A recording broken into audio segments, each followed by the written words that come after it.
Boa noite, Cher. Oi, querido. Como é que vai? Tudo bem? E Tudo bem? você? Olha, pouco. Prazer em estar aí. No primeiro lugar, eu que queria agradecer você. Eu sei que você é uma pessoa super ocupada, estava trabalhando até pouco, por aceitar passar uma hora com a gente aqui, dividindo um pouquinho de tudo que você sabe. E, basicamente, a gente procura fazer essa live ela informal e informativa. Então, antes de você chegar, nosso primeiro convidado aqui já deu umas dicas para como melhorar o coração. Vou te mostrar aqui. Repete para ele. Então, fazer exercício é importante, manter sempre uma dieta, comendo salada, nem sempre comer hambúrguer, porque faz muito mal, manter o seu corpo físico bom. Tá vendo? Olha aí, Cher. Olha, eu já tinha ouvido ele falar antes, eu estava vendo, eu estava aqui atrapalhado para entrar, não sou um virtuoso nesses aparelhos, mas, enfim, eu já tinha, ele está perfeito. Eu já não sei nem mais o que eu tenho para acrescentar. Tiago roubando a cena. Muito bem, Cher. Olha só, Cher, eu queria... Claro, não poderia ser, embora a gente esteja, tudo indica, numa curva descendente da pandemia do Covid, principalmente no Rio de Janeiro e para São Paulo. Eu queria dizer, como é que você passou esses 3 meses de pandemia, você pessoalmente como médico, na sua vida, sua quarentena, e como é que você atendeu os seus pacientes nesse meio tempo? Como é que foi isso? Marcelo, primeiro, nós dois sabemos o que acontece com o paciente, aqueles pouquinhos pacientes que são sorteados para ser graves, aqueles ficam muito mal e alguns vão a óbito, né? Vários médicos conhecidos da gente, eu até bem pouco, 2 cardiologistas muito amigos meus de São Paulo, estavam no respirador. Então, eu tenho muito respeito e medo da doença, desta e de todas as outras. Claro. Desta, mais porque é uma novidade, porque a gente sabe pouco.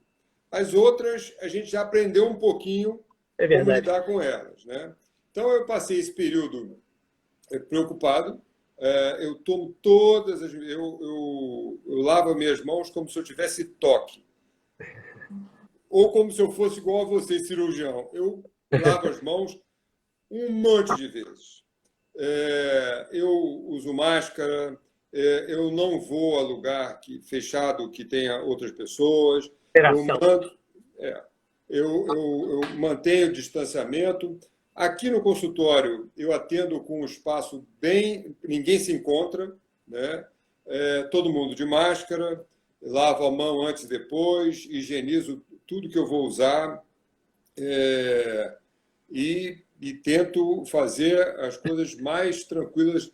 A pessoa chega aqui, já ganha um pouquinho de álcool gel ou vai direto lavar a mão. E assim eu tenho feito esse tempo todo. Várias consultas virtuais naqueles que não podem ou ou estão fora do Rio de Janeiro. Enfim, usando esse mecanismo que, para mim, é um mecanismo novo, mas que facilita a vida das pessoas. Quando eu vou ver os pacientes no hospital, tomo todos os cuidados e tenho evitado pacientes novos que eu não conheça a história deles e que eu não possa estar seguro para mim, para eles, para os meus parentes, para os meus pacientes, de que ninguém vai transmitir nada para ninguém. Entendi. E durante... você é uma pessoa que... depois você fala um pouquinho para a gente, mas eu sei que você, além de médico, arruma tempo para ser escritor, e já escreveu, pelo que eu saiba, pelo menos 4 ou 5 livros. Depois você pode... 5, pronto. Então você pode falar para a gente um pouquinho, mas como você defende, você se manteve fisicamente ativo durante esse período? Bom, eu faço atividade física sempre, e eu preciso da atividade física e gosto de fazer atividade física. Então, para mim, foi um problema não poder ir para a academia, mas eu tenho uma esteira em casa. Então, eu faço a esteira diariamente em casa. E agora eu tenho tentado fazer um pouquinho mais de exercício com peso, com o aparelho, porque essa mistura é uma mistura ideal, o aeróbico com exercício estático, mas eu te confesso que eu não me sinto confortável ainda para ir à academia. Não, academia, mas eu digo o seguinte, já há uma certa liberação, eu moro aqui em frente à Lagoa, vejo muitas pessoas já caminhando. Eu, particularmente, sou ciclista, e é uma atividade um pouco isolada, eu subo aqui a Estrada de Canoas, sozinho. Então, tem muitas pessoas praticando exercício ao ar livre. Você já está pensando nisso? Já está recomendando? Olha, Marcelo, o que eu tenho visto é vários pacientes com problemas do confinamento. Depressão, ansiedade, vários pacientes. Ganho de peso. Então, eu ganho de peso, mudança na alimentação, isso pode variar a pressão arterial, o colesterol, a glicose. Os hábitos mudaram. E você não fazendo exercício, mudaram mais. Então, eu tenho recomendado duas coisas. Eu acho que uma pessoa... Eu, quando pego o elevador, de preferência, se tiver uma pessoa, eu vou. Se tiver mais que uma, eu não vou, de preferência, eu vou quando não tiver ninguém. Os lugares de maior contágio são aqueles onde muita gente põe a mão. A botão, o banheiro público, o lugar de segurar a mão no metrô, no ônibus, as maçanetas.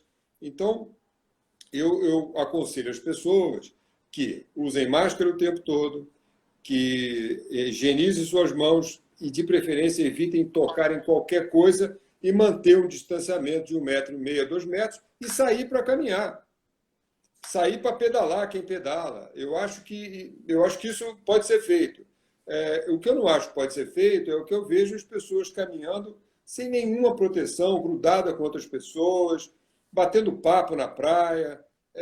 O que a gente vê é que tem algumas pessoas que acham que já tiveram, algumas delas sem comprovação, são com alguns sintomas que podem ser, mas não têm a menor ideia se elas têm proteção. Claro. E agem como se estivessem protegidas. A outra coisa é que a gente também não sabe qual é o grau dessa proteção. Essa proteção é por quanto tempo? Qual o grau de proteção que tem? Então, tem muitas dúvidas no ar, e eu acho que quem teve ou quem não teve tem que se precaver. Mas eu acho que pode fazer exercício e deve. Você falou uma coisa muito certa no início, que às vezes nossos próprios pacientes e colegas, principalmente pacientes, não entendem bem. É que na medicina, a verdade de 10 anos não é de hoje. De 1 ano já mudou. E nessa doença, especialmente, a verdade de ontem não é de hoje. Porque é uma doença que a gente está aprendendo e vivenciando ela simultaneamente. Fica tudo mais difícil. E o que eu vejo, além de ciclismo, eu faço natação no mar. Então, eu nado ali do Arpoador até o Leblon. E o que eu vejo, que eu entro e saio no mar nadando. O que eu vejo é que algumas pessoas estão sentadas na praia batendo papo, que não é exatamente a nossa recomendação, que é de você ir à praia ou ir ao mar, fazer um exercício, uma caminhada, andar em volta da lagoa sozinho, e não, as pessoas talvez não tenham essa compreensão completa. Exatamente. Interessante. Você sabe que essa nossa live se caracteriza por a gente ter uma interatividade. Então, eu tenho aqui já um colega grande cirurgião vascular de São Lourenço com a gente. Posso te interromper só um minutinho? Claro. Porque eu tenho Alzheimer. Se eu não falar, eu vou esquecer. Não, fala logo. Só duas coisas em cima do que você falou.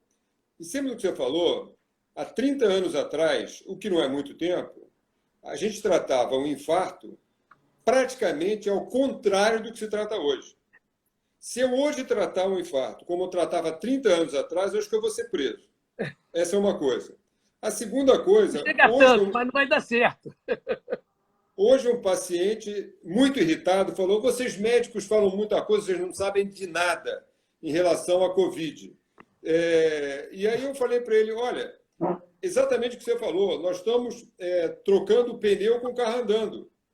Quantos anos levou para você chegar a um tratamento melhor na AIDS? Quanta gente morreu antes? E no câncer? E no câncer que a gente aprendeu muita coisa, mas muita coisa a gente não salva ainda. A gente é ignorante? Não, isso demora tempo.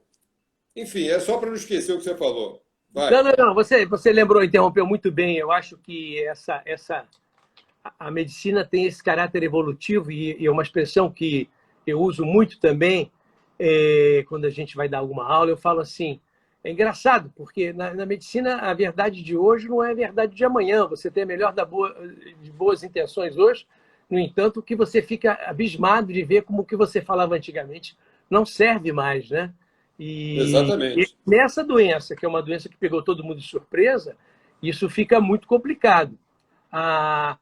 E aí eu queria aproveitar isso que você falou também sobre infarto, que eu vi um trabalho de Nova York mostrando que o índice de infarto domiciliar ele multiplicou assim, sei lá, 700 vezes, se eu não estiver falando absurdo, e chamando a atenção por um artigo que saiu no New York Times, até no jornal leigo, mas saiu falando isso. Você reparou isso aqui também? As pessoas ficaram com medo de hospital? Marcelo, olha, primeiro, isso é muito interessante e isso eu gostaria muito de entender isso melhor, porque isso pode mudar o enfoque que a gente dá no tratamento do coração. Eu já tenho um enfoque bem particular, eu acho que não impactaria.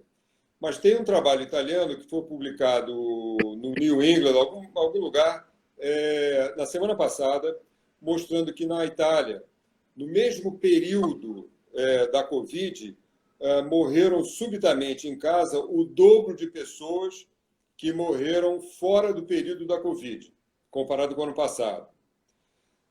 Isso seria, a princípio, pacientes que morreram de AVC ou de infarto em casa, ou porque não pneumonia trataram, pulmonar também. ou porque não trataram adequadamente, ou porque não seguiram os tratamentos adequadamente, ou porque ficaram com medo de ir ao hospital.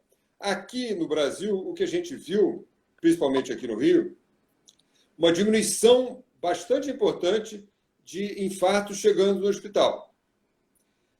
Será que essas pessoas morreram em casa? Alguns médicos acham que sim. Como a gente não tem necrópsia, é verdade. Você não vai saber. Não vai saber. Mas isso seria muito interessante a gente saber, porque para a gente avaliar o que a gente tem feito do ponto de vista invasivo nos pacientes. Esses pacientes não foram ao hospital e continuaram bem? Claro. Isso corrobora vários estudos que mostraram que o tratamento clínico para uma grande parte de pacientes estáveis seria o suficiente? É verdade. Isso traz aí uma questão muito interessante. É uma pena, a gente sabe de alguns países europeus, como a própria Suécia, que o índice de necrópsia lá ultrapassa 90%. Então, você sabe de que a população acaba morrendo. No Brasil, infelizmente, por várias condições, acabam que você só tem a necrópsia dos casos de morte violenta, morte traumática, de trânsito, assassinatos, etc. Isso fica difícil para nós. Como eu te falei da interação, nós temos aqui, então, o doutor Estevão de São Lourenço, cirurgião vascular. Temos o doutor Sérgio Rotier aqui, o melhor dentista do mundo, está aqui junto com a gente. Temos também um dos grandes cirurgiões de ombro do mundo, que fez uma pergunta para a gente lá da Suíça, que é o Michel Simoni, grande amigo nosso. Grande amigo nosso. Ele pergunta se você poderia dizer que essa doença passou de epidêmica para endêmica. Olha, eu acho que essa doença é epidêmica, endêmica e pandêmica. Eu acho que ela é tudo, porque Porta da cima. Não, é uma confusão. E eu estou vendo o seguinte, como é que vai ser essa segunda onda que está tendo na Europa, que está tendo nos Estados Unidos, que está tendo em Israel, que parece que já está começando aqui. Na semana passada, eu vi um relato que tinha dobrado o número de internações por Covid, pequenas, mas já tinham dobrado no Hospital do Rio. Eu acho que isso virou também uma doença na cabeça das pessoas. Isso não devia ser uma doença, né? Isso deveria ser o seguinte: nós estamos enfrentando uma coisa que nunca nenhum de nós enfrentou, esperou, imaginou, pelo menos sem um pouco de ilusionismo, e virou uma coisa que não se fala outra coisa, né? Então, eu acho que tem que se falar, tem que se alertar, mas o mais importante é a educação das pessoas. Eu acho que aqui a gente vive no Brasil, o Michel está lá na Suíça, que é uma outra educação, como na Suécia, já há um distanciamento natural, nos países asiáticos, quando você diz a alguém para botar máscara, ninguém questiona. Quando diz para não sair de casa, ninguém questiona. Você fala uma coisa, eles seguem, porque eles têm uma cultura diferente e tem mais... tem melhor cultura, né? Além de se ter uma cultura não, eu acho que diferente da nossa. Tudo no Brasil passa por uma questão, minha visão, de educação e saneamento básico. Isso é o que falta no Brasil. Quando você resolver esse problema, as pessoas vão ter melhor saúde, vão aprender a votar, porque vão poder discutir o que é certo, o que é errado, vão deixar de ser enganadas, etc. E é um caminho longo que a gente tem.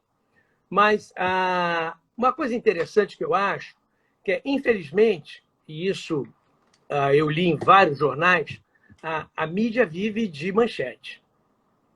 Então, é mais importante falar que morreram 10 na rua do que se salvou 100 no hospital. Então, o que salvaram 100, ninguém fala.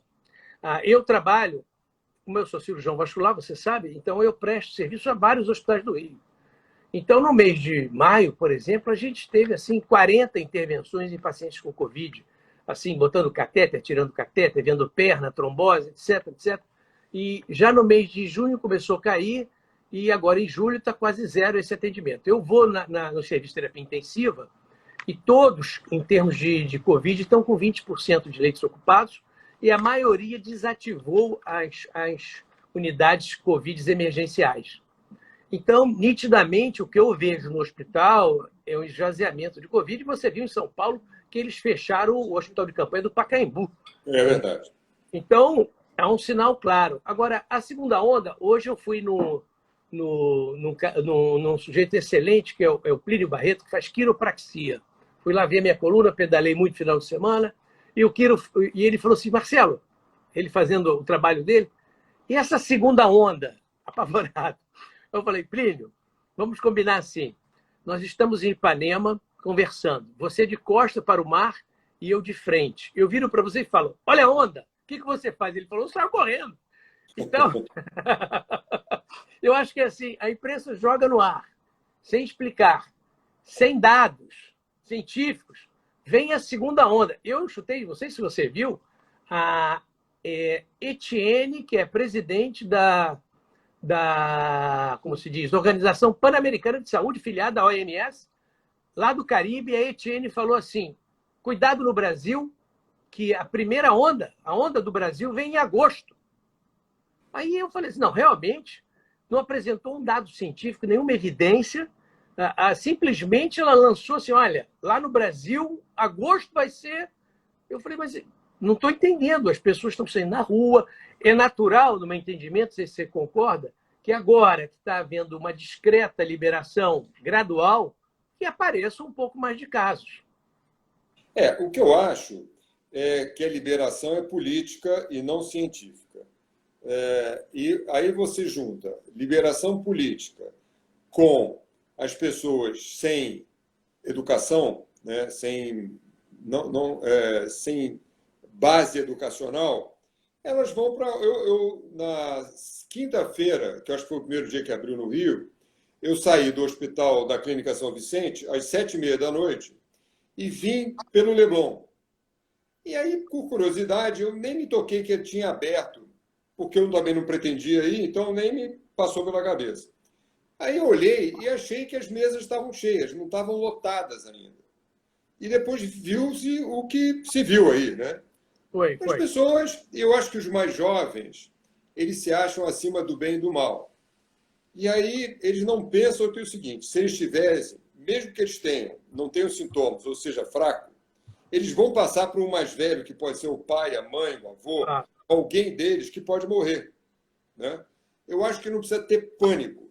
Por exemplo, você sabe que uma coisa que eu vejo nos noticiários, eu gostaria de saber como é que é essa curva, né? A gente sabe que o número de infectados não serve para muita coisa, porque depende do número de testados.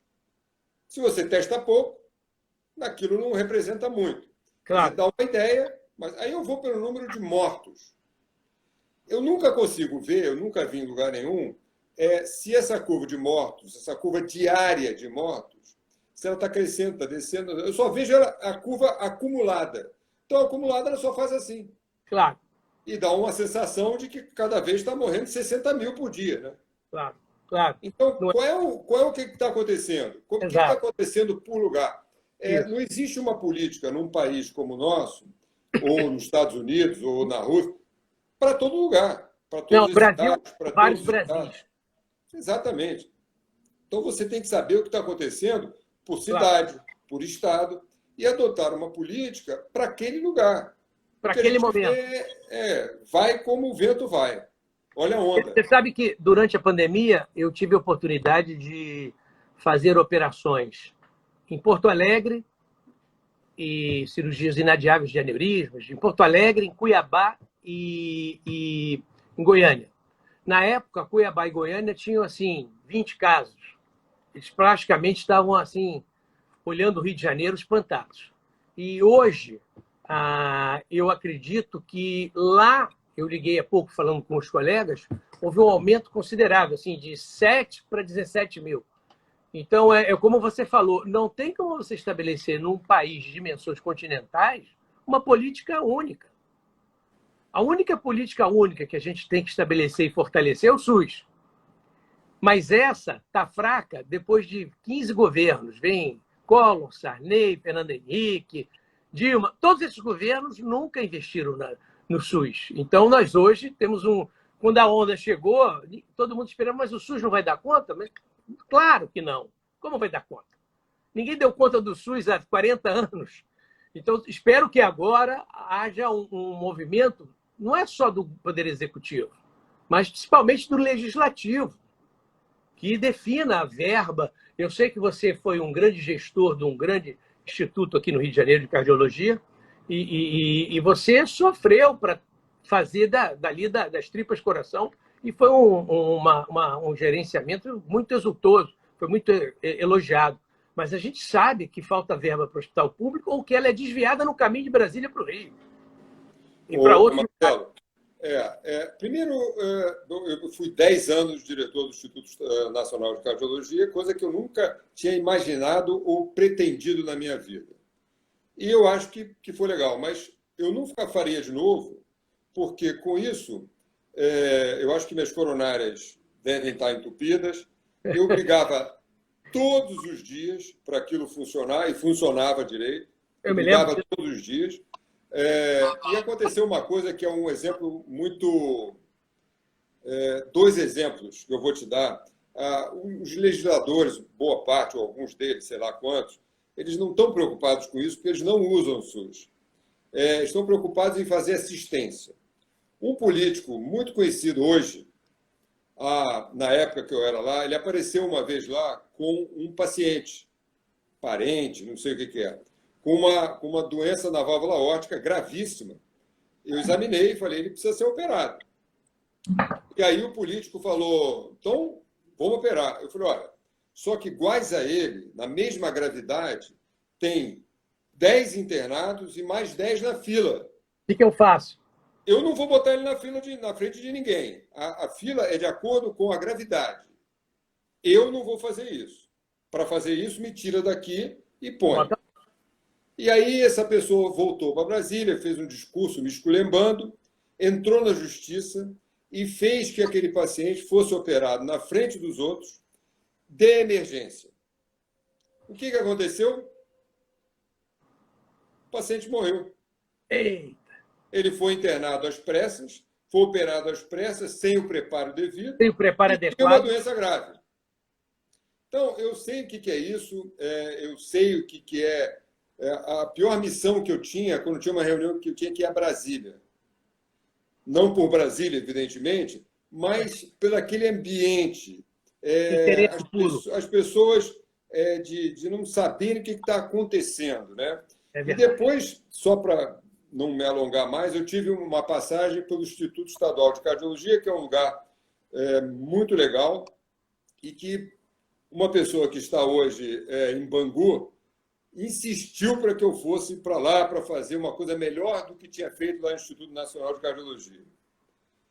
Nada aconteceu, eu fiquei lá 1 ano e meio, e quando eu percebi que tinha alguma coisa esquisita no ar, eu saí.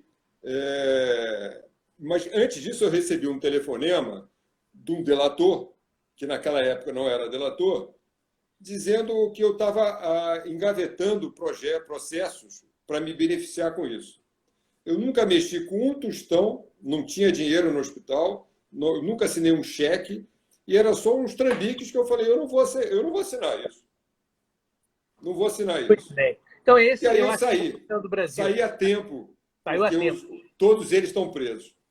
Saiu a tempo, é isso mesmo, porque é o que eu digo sempre, quando as pessoas estão espantadas, eu digo, amigos, eu trabalhei no Hospital dos Servidores do Estado do Rio de Janeiro, a melhor experiência da minha vida, trabalhei no Instituto Estadual de Cardiologia.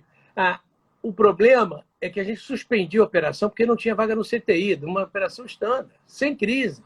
Agora, imagina durante uma crise dessa. Eu estava esperando uma tragédia que não foi pior, e eu nem sei por quê, porque o Michel Simonin agora pergunta a você, Cher, mas e as favelas que nunca fecharam e não houve essa crise tão importante de Covid? Como é que você explica isso? Eu não tenho explicação, Michel. Michel, eu vou te perguntar, será que um monte de gente que morreu nas comunidades, a gente sabe exatamente do que elas morreram? Tem uma estatística Temos. De mortalidade nas comunidades, de contágio nas comunidades? Eu te confesso que eu não conheço, eu desconheço. Eu conheço o número de gente que morre, o número de gente que acredita, que não acredita, que sofreu, que não sofreu e que desdenha, mas eu não sei o que aconteceu na comunidade. Agora, ninguém sabe. Como é que eu tenho um paciente que é um casal, estão confinados. Um teve e o outro não. Como é que pode? Confinado. A gente sabe que tem 4 possibilidades e a gente não sabe de nenhuma delas. Proteção cruzada por outro tipo de coronavírus,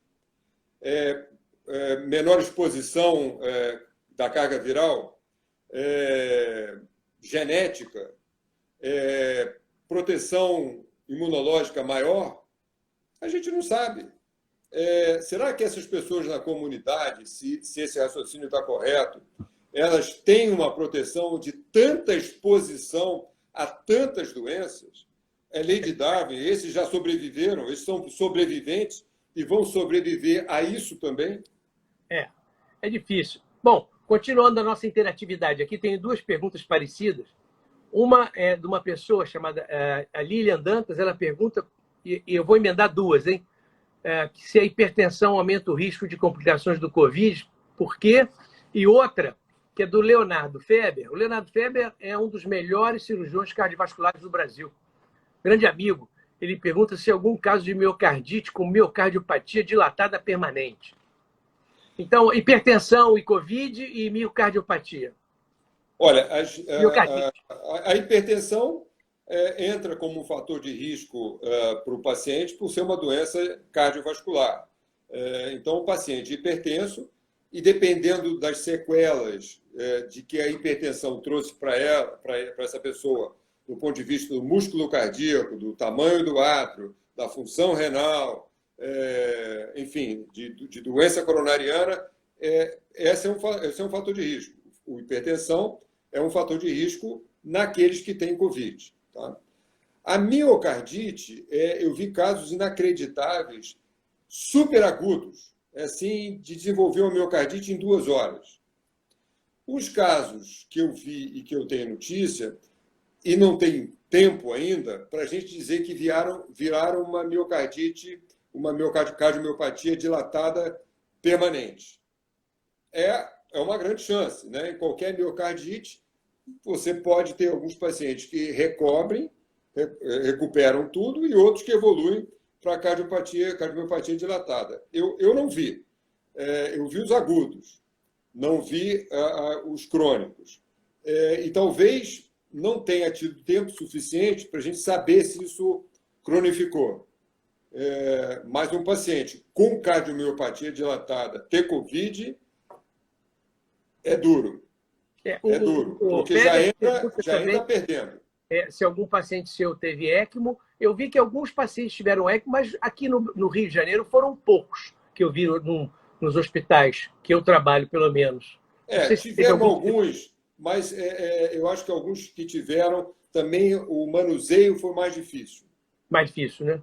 Olha aqui, tem uma pergunta que se encaixa aqui. A Denise Obeide te pergunta se os médicos acreditam nessa segunda onda, e o Simoni fala o seguinte, que casos menos graves aqui na Suíça. É uma mini segunda onda com hospitais vazios ainda. É o que ele diz da Suíça. O que eu ouço muito dos infectologistas, dos epidemiologistas, é que a segunda onda virá aqui, como foi em todos os lugares.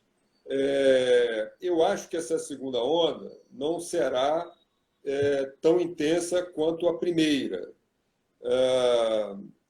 Mas isso tudo, eu acho que depende, primeiro, daqueles 4 fatores que eu falei, como é que transmite, né? Claro. A segunda coisa é saber do comportamento das pessoas.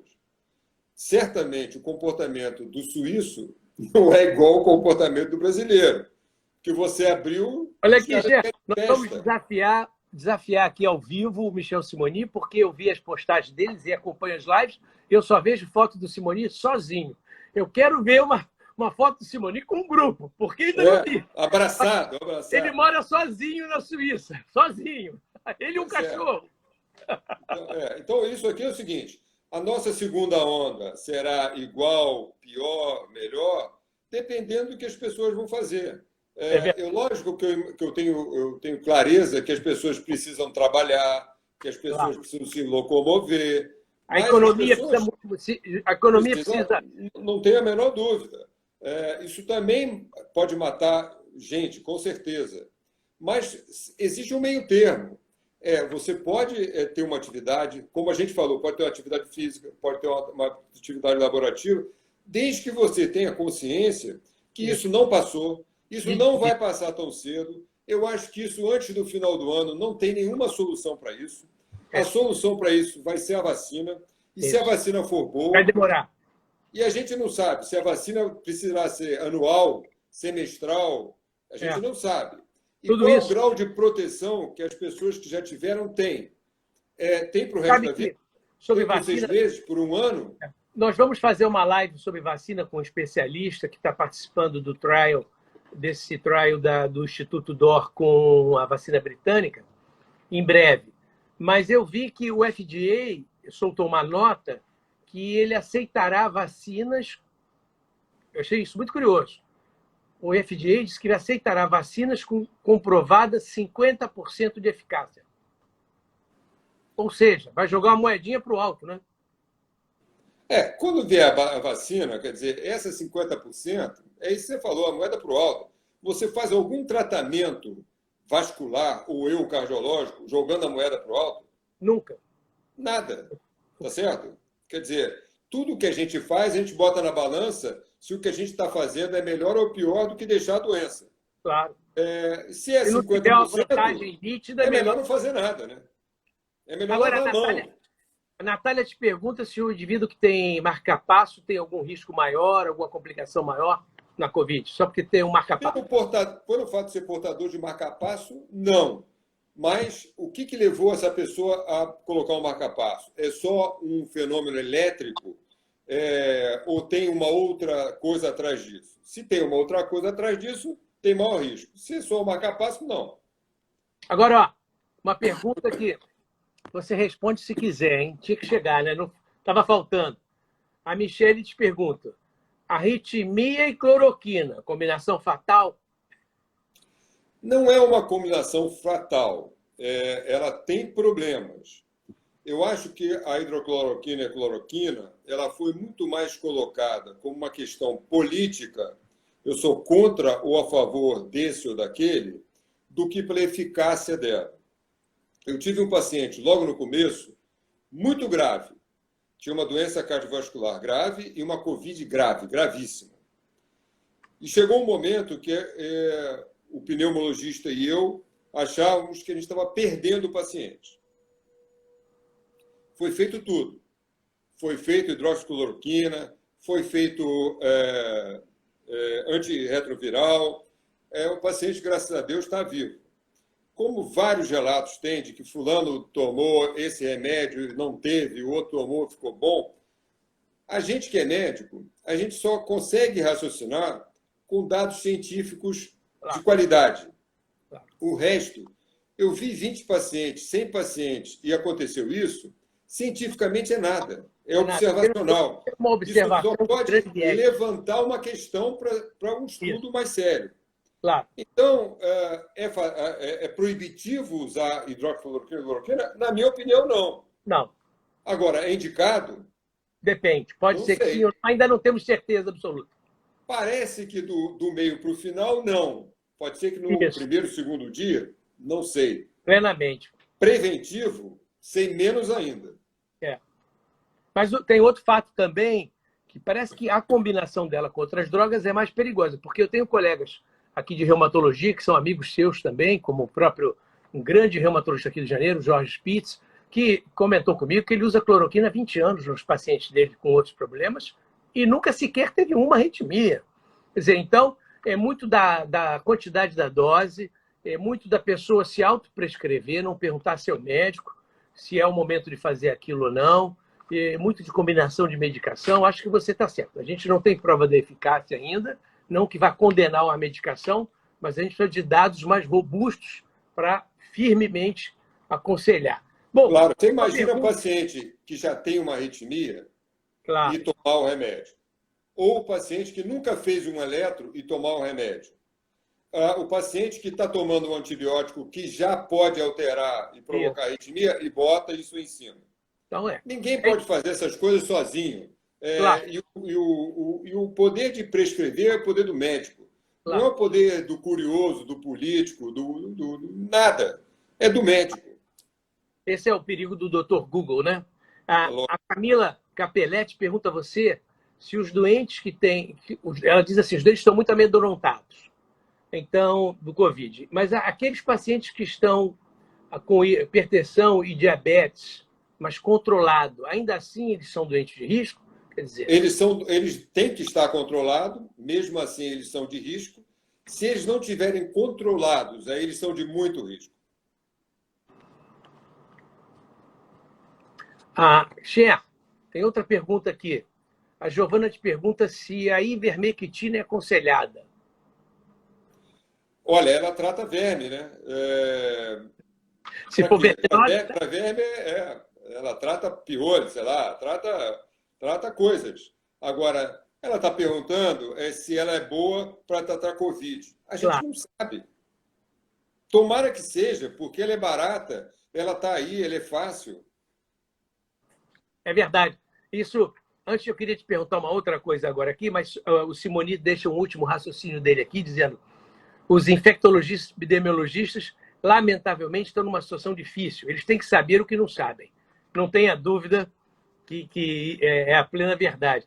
Mas, Cher, a gente estava falando bastante de Covid aqui, mas eu sei que você escreveu 5 livros de como conviver bem com o coração, como tratar bem seu coração, dietas. Diz aqui uma coisa para a gente que fica sempre muito confuso para as pessoas. O que é colesterol bom? O que é colesterol ruim, triglicerídeo? Eu posso comer tudo? Como é que é isso? Eu, na verdade, teve uma época da vida porque os pacientes me perguntavam: o que eu posso comer? Aí você falava o clássico. Você come 300 gramas de carne, não come isso ou não come aquilo. E os pacientes falavam assim: mas eu não sei o que é 300 gramas de carne e eu não quero saber. Aí eu pensei, eu também não quero saber. Então, qual é a maneira de fazer isso? E aí eu fui estudar isso durante 5 anos. Eu fui estudar no Instituto de Tecnologia de Alimentos, que é lá em Campinas, que é da Secretaria Estadual de Saúde de São Paulo, que é um lugar maravilhoso. E 5 anos eu fui estudar aquela comida que a gente come. Eu fui descobrir que tinha tabelas brasileiras de alimento que a gente se baseia para dizer de gordura saturada, colesterol e tudo mais, que é tudo cru. Agora já não é mais, mas na época era. Você não come um frango cru. Eu quero saber o teor de gordura que eu tenho naquele frango que está na minha frente, no meu prato. O peixe, o frango, e etc. e tal, a carne. Então, eu fui estudar isso e percebi que a maioria das pessoas não sabem o que estão falando. É aquela coisa que se repetem. E nem o que estão comendo. E aí, só para te dar um exemplo, é o seguinte, eu perguntava para nutrólogo, nutricionista, perguntava para as pessoas, por que o queijo branco é melhor do que o amarelo? Ah, é melhor, é melhor. Tudo que é natural, sanduíche natural, não sei o que é natural, é queijo branco. Por quê? Não, porque aí eu fui numa queijaria que tem em Friburgo e perguntei, como é que é? Qual é a diferença? Não, eles são iguais. Se você pegar o queijo branco e deixar ele fora da geladeira, ele vai ficar amarelo. Depende do leite que ele foi feito. E assim, eu comparei o leite, o queijo amarelo com o queijo branco, eles, do ponto de vista de colesterol, triglicéridos, eles são iguais. Não tem diferença. E aí você vem nesse negócio do colesterol. É uma outra coisa que as pessoas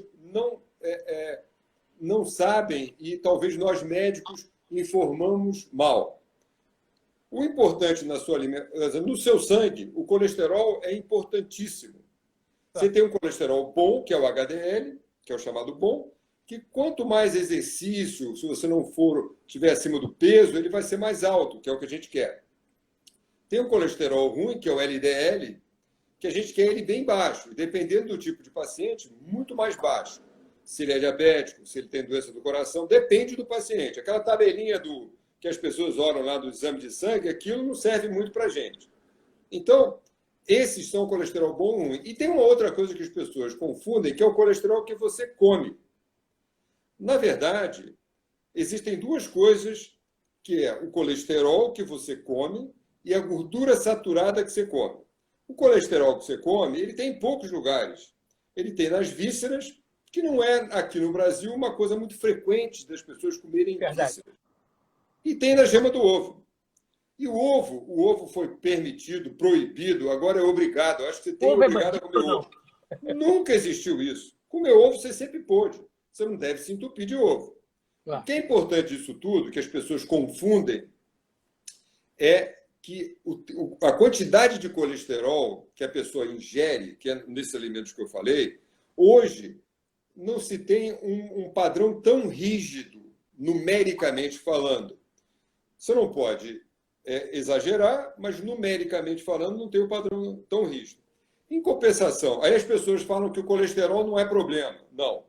O colesterol que você come não tem um padrão tão rígido. O do sangue é absolutamente importante.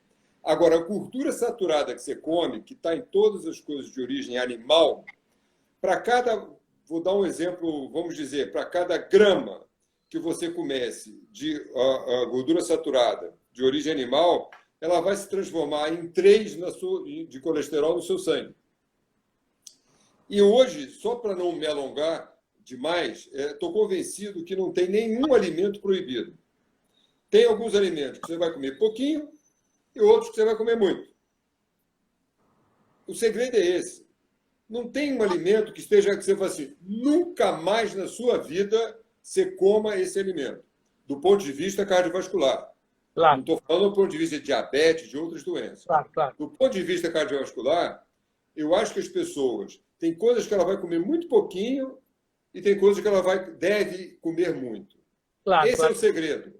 Claro, a gente sabe que na gordura da picanha é muito nociva, muito saturada. A gente sabe que se comer 10 ovos, aí você vai acabar fazendo mal a você. Você sabe, se comer a pele do frango é gordura pura. Então, a gente sabe desse tipo de coisa. Tem que também, chefe, fala um pouquinho da gente aprender a ler etiqueta de mercado. Porque você vai no mercado e está lá, não tem colesterol, que bom, vou comer esse. Tem muita coisa enganosa aí, não tem? Ô, Marcelo, porque ao longo desse tempo que eu fui olhar essas coisas, eu vi tanta coisa engraçada. Você já viu no supermercado um óleo de soja, um óleo de canola, tem uma placa escrito sem colesterol? Ótimo. Não existe colesterol nisso. Óleo. A cor do cavalo branco, o Napoleão é branco, né? E aí tem muita coisa... Não, o chamariz, a isca, né? Pega o freguês, não tem colesterol, pega, mas ele nunca teve. Não tem colesterol, então eu vou tomar pelo gargalo. Aqui não tem colesterol mesmo. E aí você tem essa coisa que as pessoas confundem, o que é light, o que é diet. As pessoas acham que tudo que é light é maravilhoso, tudo que é diet é... Aí o cara vai com tudo naquilo. E não é assim. E muitas coisas que a gente comparou, por exemplo, embutido. Eu vejo que tem gente que compra embutido de frango achando que é muito melhor que o embutido bovino, né? E não é. Então, é melhor do que o suíno. Mas a diferença, às vezes, não faz tanta diferença, mas vai no preço. Preço na quantidade que você come. Exatamente. A gente viu que queijos cremosos, alguns deles, light, tinham mais gordura do que aqueles que não eram light. Queijo Minas, light, alguns deles têm tanta gordura quanto aquele que não é light. É verdade. Eu comecei isso também com uma paranoia. Eu morei nos Estados Unidos e no começo, eu tomava leite normal. Aí, lá no hospital que eu trabalhava, fizeram um exame de sangue e meu colesterol aumentou um pouco. Eu falei, é o leite. E passei a tomar um leite desnatado. Quem já tomou leite americano desnatado sabe que é horrível, que parece aquele soro do queijo Minas. Água. Parece uma água suja. Aí eu volto para cá e eu tomo leite desnatado, e o leite desnatado é exatamente igual à consistência dele do leite normal, integral. E aí, quando eu fui pesquisar, realmente o leite desnatado e o semi-desnatado têm menos gordura do que o integral. Mas não tinha diferença entre o desnatado e o semi-desnatado no teor de gordura. Então, tem um monte de coisa que as pessoas não têm a menor ideia. Falta uma orientação. Eu também não tinha ideia. Falta orientação. Aqui, ó, eu até lembro bem, aqui uma querida cliente minha, Isolda Castelo Branco, acabou de falar que colesterol também pode ser familiar. Ela disse que ela tem, e toda a família tem o colesterol elevado. Claro, pode ser familiar, tem que ser tratado de uma maneira mais intensa, né? Tem de colesterol. Claro. Esses que têm esse tipo de colesterol, onde a produção de gordura, de colesterol do fígado é mais do que a pessoa necessita, porque colesterol é vital para o funcionamento do nosso organismo. O excesso dele é que é ruim. Então, essas pessoas que produzem colesterol, elas podem ser veganas, elas podem não comer nada, vão ter colesterol alto e têm que tomar remédio. Tinha uma controvérsia nisso entre americanos e europeus. O nível de LDL, colesterol ruim, de 190, os europeus já achavam que tinha que dar remédio, mesmo não tendo nada. Hoje, os americanos, os europeus e os brasileiros concordam que esse nível de 190 não importa em quem, remédio. Não adianta fazer dieta, não adianta fazer exercício. Você tem que fazer dieta, tem que fazer exercício e tomar remédio. Da gente mencionar, você mencionou aí que você mesmo é um adepto, mas o próprio o guidelines da Associação Médica Americana agora recomenda uma hora de exercício diária desde a infância até a velhice. Então, eu acho que a pessoa tem que se conscientizar que a atividade física não é porque eu subo o dia inteiro a escada de casa. Você tem que dedicar uma hora do seu dia para fazer uma esteira, para fazer uma bicicleta ergométrica, para fazer algum tipo de atividade física mesmo e com empenho, porque isso também ajuda a reduzir esses níveis de colesterol, triglicerídeos, pressão, açúcar, todas essas coisas, concorda? Claro, e há uma impressão errônea de que esse que sobe a escada, ou que varre a casa, ou que anda muito para ir ao banco, à padaria, não sei o que, está fazendo exercício. Ele está se movimentando. Isso. Exercício é outra coisa. Exercício tem começo, meio e fim. E ele pode ser comparado um dia com o outro. E vai te dar condicionamento físico ao longo do tempo. E isso que vai te dar proteção. A movimentação é melhor do que ficar sentado. Claro. Mas não é atividade física e não te dá a mesma proteção. Você, Cher, você o que pode dizer para a gente aqui? Eu te falei a live, aí nós temos umas 70 pessoas ao vivo, todo mundo conversando. O que você acha dos suplementos, de você tomar suplemento de ômega 3, vitamina D, vitamina C e etc, etc? O que você acha disso tudo? Olha, eu fui dar uma aula no Congresso de Cardiologia sobre vitaminas e o coração. E aí eu fiz uma revisão das vitaminas. Não tem nenhuma, nem vitamina, nem polivitamínico que reduza a mortalidade, doenças cardiovasculares ou câncer. Nenhuma. Só se saiu ontem. E acho difícil, porque nessa época só sai coisa de Covid. Então, eu acho que é o seguinte, a pessoa tem que ter uma vida saudável e a melhor coisa é...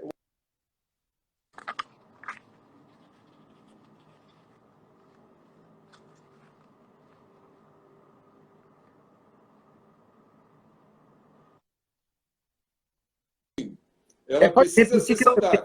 O seu sinal saiu um pouquinho aqui da gente. Você estava dizendo... Eu acho que a minha bateria está diminuindo, mas eu vou... Alimentação. Não há necessidade de suplementação. O que existe é uma alimentação saudável. A alimentação saudável, ela não precisa ser ruim. Ela pode ser uma alimentação que agrade o paladar das pessoas, e por isso ela deve ser individualizada. E atividade física. Pegar sol, atividade física. E comer bem. Não precisa fazer mais nada. Tratar, não precisa tratar. Se não precisa tomar remédio, melhor ainda. Já que você falou atividade física, pegar sol, você hoje, os seus clientes que estão cardiopatas em casa, mais idosos, lá, seus 70 anos, você está aconselhando eles a sair de casa, tomar um sol, dar uma caminhada? Como é que você está tratando essas pessoas? Com certeza. Como eu te falei no começo, eu acho que as pessoas têm que ter todos os cuidados, não estar em aglomeração, não estar perto de ninguém que não conviva na mesma casa, usar máscara, não tocar em nada, lavar a mão, mas tem que fazer um exercício, tem que sair e procurar evitar encontrar pessoas. Claro. Eu acho que é isso que tem que ser feito. Eu não sei se você tem experiência, a Michelle te pergunta sobre dieta cetogênica, se você tem experiência com isso. Olha, Marcelo, eu estou preocupado com a bateria, eu vou para um lugar mais escuro para carregar acho não que tem problema, não. Vai me ver pior, mas Faltam talvez seja até melhor. Da nossa live, mas não tem problema, não. Pode carregar. A gente te ouve bem. Bom, desculpa, botei para carregar? Não tem problema, não. Bom, tá acho que é o melhor que dá para fazer. Tá ótimo. Você sabe que se a gente inventar uma dieta Carlos Marcelo e que ela contenha menos calorias, ela vai emagrecer. Qualquer um. O problema das dietas, que eu acho, é que a grande maioria, 60%, 70% das pessoas, abandonam qualquer dieta em 3 a 4 meses. Por isso que eu sempre negocio a alimentação com meus pacientes de uma maneira que eles consigam incorporar isso na vida deles e que eles tenham prazer. Não adianta eu dizer para um paciente italiano que ele não pode comer massa mais. É o que eu vejo. Fala para o italiano, sem pizza e sem vinho. E o vinho? É um carimbo. Você não falou do Entrou vinho? aqui, você quer emagrecer. Eu te dou um carimbo e você sai com isso. Não adianta. Vai dizer para um gaúcho para ele não comer carne. E o você vinho? tem que organizar isso. O vinho faz bem ou faz mal? O vinho, se ele for ruim, faz mal. Se ele for bom, se não for exagerado, faz muito bem. Faz muito bem, né? Olha, tem uma pergunta aqui da Denise Obeide. Ela pergunta a você que ela está tomando remédio e não abaixa o triglicerídeo dela. Ela deve aumentar o exercício? Olha, depende dos valores do triglicerídeo. Boa parte dos triglicerídeos, que não alcança valores de 300, 400, é por falta de exercício ou por alimentação inadequada. Os triglicerídeos são muito influenciados pelos carboidratos. É uma gordura, mas é influenciada pelos carboidratos também. Está comendo muito batata frita e pizza, pode ter certeza. Então, às vezes, é um excesso de carboidrato e falta de exercício. Boa parte das vezes. Então, em algumas vezes, não. É necessária o uso de medicamentos pelo risco de pancreatite, inclusive. Claro. Cher, tem outra pergunta aqui da doutora Manuela. Se nós já ouvimos falar, eu não ouvi, do livro chamado The Big Fat Surprise. Também não. Não, eu não sei nem do que se trata. Existe uma controvérsia daquele obeso saudável. Entendi. Existe o obeso saudável, né? Um apresentador famoso, obeso, aqui no Brasil, falava para mim sempre, quando eu encontro, você sabe quanto é que é meu colesterol? Você acha que meu colesterol é alto porque eu sou gordo, né? Eu falo, não acho nada, meu colesterol é baixo. Não sei o quê. Então, existe o obeso que não é a maioria, mas que seria um obeso que preserva as suas condições de saúde. Mas eu não apostaria nisso, é uma grande minoria. É uma grande minoria. É melhor não apostar, não é? Ô, Cher, faltam 2 minutos para interromper. Eu lembro que fica gravado no IGT da Itamucino e daqui a 48 horas vai para o canal deles no YouTube. Então, obrigado em meu nome, obrigado em nome da Itamucino que nos convidou para essa live. E foi um prazer enorme. Eu tenho certeza que foi muito instrutiva aos clientes. E muito obrigado mesmo. Eu queria deixar esse último minutinho para você falar o que você quiser. Ô Marcelo, primeiro, fazer qualquer coisa com você para mim, uma honra. Eu tenho uma grande admiração, uma dívida e um carinho com você. Você é um querido amigo e eu te respeito profissionalmente muito. E você sabe disso, eu não preciso dizer nem nada. Você sabe disso. Eu acho legal essa tua iniciativa de poder informar as pessoas, porque como a gente vê que no Covid o pouco conhecimento educacional das pessoas influi diretamente no que a gente está vendo, na vida das pessoas existem muita má informação, mesmo a partir dos médicos. Eu acho que é a oportunidade de você poder mostrar coisas que a gente tem base, que a gente aprendeu ao longo do tempo, que a gente for procurar para entender melhor, eu acho que é legal. Eu te agradeço a oportunidade e espero que isso seja frutífero para as pessoas, para a vida das pessoas, e que seja uma vida agradável e saudável. Obrigado, Cher. Tamo junto. Eu que agradeço. Então. Até a próxima. Tchau. Fica saúde. Tchau. Para vocês, para todos.